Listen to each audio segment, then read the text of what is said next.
Welcome to All This Math. This is Professor Parker, and today we're talking about some logarithms and some natural logarithms, some common logarithms and some natural logarithms. We're going to do a couple problems where we simplify logarithms. Number one, we have e to the power of natural log of 4 plus natural log of 7. Now, a little bit about that. Like e is like one of those special numbers, kind of like pi. Like pi is an irrational number that goes on forever. 3.1415926, on and on and on and on. E is one of them type of numbers too. E is equal to 2.71828, and it goes on forever and ever. You know, E is one of these numbers that we use in mathematical calculations a lot in finance. We use it in exponential growth, exponential decay, in science, dealing with bacteria, all types of things, right? But for now, we just want to manipulate it and simplify it.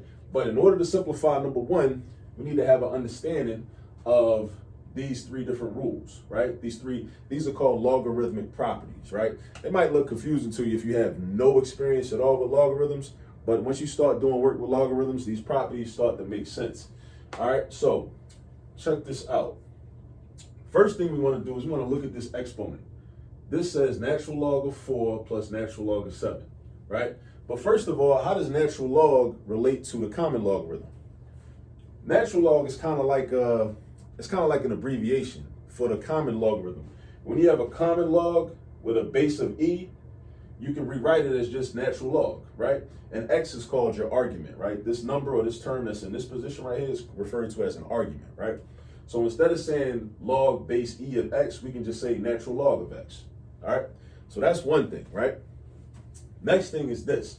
So that's where the natural log comes from. Natural log of 4 and that plus natural log of 7. Now, we have a logarithmic property that we can use, which is written right here. The log of, anytime you add two logs together and they have the same base, the arguments, you can consolidate those two logarithms like is written right here, right? See, we got one logarithm plus another logarithm. We can consolidate those logarithms and then take the two arguments, the x and the y, and multiply them together and take the product of those arguments and make them the argument in the consolidated logarithm. So you see, this means that I can do log base b of x plus log base b of y. That's equal to log base b of x times y. That's why I got xy right here in the parentheses. So what I know I can do first off is I can simplify this exponent.